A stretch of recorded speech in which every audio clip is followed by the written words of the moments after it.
All right. So the next question is, Scott, is it necessary to confuse your client so they don't remember? Is it necessary to confuse your clients so they don't remember your suggestions? So is it necessary to confuse the clients? I don't think so. No, I think, again, that's one of the things everybody says you have to do. Like a lot of the gurus and a lot of top experts say you have to do, but I never did it ever. I realized this, like when your client really has an unconscious breakthrough, they're not going to remember anything that happened, trance, irrelevant, anything like that, because the problem has been resolved so unconsciously that even if they try and describe it consciously, it's going to be confusing anyway. So trying to put layers of confusion on top of things, I think, is nonsensical. It's not necessary. What I do think is necessary, and what you should do, is create a great demarcation between trance and normal awakening, normal consciousness, and create a split again, so the unconscious mind can keep processing, conscious mind can drive them home, or can talk to you consciously. Creating a demarcation is important, because that almost, like, if you can imagine, like puts the lid on top of the jar. If the jar is the unconscious mind, you put a lid on it, demarcates it. I think that's necessary. But all of these things like suggestions, I've heard this before, like when you give a client suggestions, you have to speak really fast so the conscious mind doesn't hear you. I don't think that's the case. Like a lot of this stuff people say is like, it can't be proven. It's just more like a strategy they think sounds good. You got to add confusion. I don't think so. You've got to deepen trance. I don't think so. Like there's only certain things that happen unconsciously when the client is in certain depths of trance. I don't think so. And again, if someone can prove this otherwise with real proof, let me know. I'd be happy to look at it.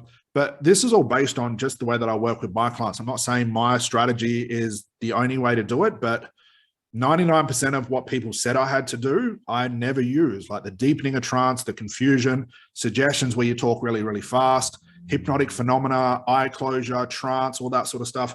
All I consider, and I think that's come from like the more showy, egotistical part of trance. We're so busy trying to show clients how quickly we can get them into trance, and with this awesome hypnotherapist, look at me, I'm so mysterious, and all that sort of stuff.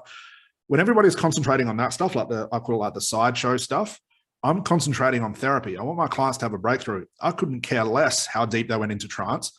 I couldn't care about confusing them. I don't care about any of that stuff. All I wanted to know was how quickly can my client have a breakthrough.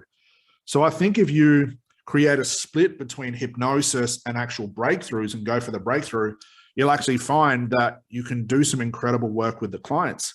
So if you're busy trying to confuse your clients so they don't remember the suggestions, if they remember them, so what? Like if the problem has been changed unconsciously, they're not going to be able to access the problem again. They're not going to screw it up. Like another example of this is, you've got to give your clients audios for 30 days. How can you prove that? Okay, this is just another theory. And I never wanted to use stuff with clients based on a theory. And I'm not even just using my opinion here. I tested all this stuff with all of my clients. I was always testing things because I wanted to make stuff shorter. Like another example is you've got to have rapport right at the start of the session. No, you don't. What I've got to talk about rapport type things to get my client to like me. If I'm a nice person and I go into this caring about them and their problem, that's good enough rapport. Then it was the suggestibility tests. Like, what do I need to find out if my client can go into trance or not? The very fact they've got a problem means they had to go into trance to create it. So of course they can go into trance. The deepening of trance, never did that. Didn't have to worry about that. I don't care how deep a client goes because that's not necessary. The confusion, all the other stuff that people say you have to do, like it's like the timeline of how therapy should go. You definitely want to test this stuff. Is this stuff actual fact? Or is this just another technique that's going to take up more of your time with clients and do absolutely nothing for them? So I wouldn't worry about the confusion. Concentrate on the breakthroughs. Learn how to do good therapy, not good hypnosis and trance. There's a big difference there because that's what your clients are paying for. Your clients are not going to have a breakthrough because you confuse the living daylights out of them or you put them into this cataleptic trance. Like a lot of people are looking for the deep, deep trances. And then when their client's in trance, they don't know how to do the therapy. A lot of people believe that, like, when my client's in trance, I've just got to say positive suggestions. That's not how it works. It's not like you open up a client's mind and you drop positive suggestions in and it gets closed up and now the positive. It doesn't work like that. Trance is not like that. The unconscious mind doesn't deal with problems that same way. So concentrate on the therapy, the breakthroughs, because that's what your clients are going to pay for, and forget about a lot of the stuff and test it for yourself. Don't just take my word for it. test those things out. And if you do not need them, like you physically see they have no positive result or do not shave any time off the session you do with clients, don't use them.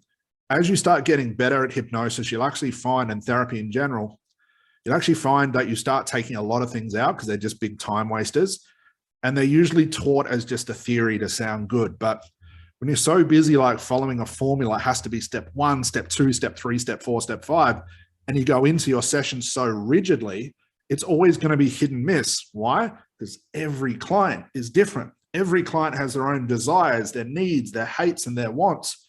So trying to generalize people into it works this one way, because all the unconscious mind work this way, and all techniques that can only solve this type of problem, you're locking yourself in a very messy box where if things don't work, you're going to be caught between a rock and a hard place. Rethink the way that you do hypnosis and therapy, and forget about the confusion, all that stuff. It is just not necessary.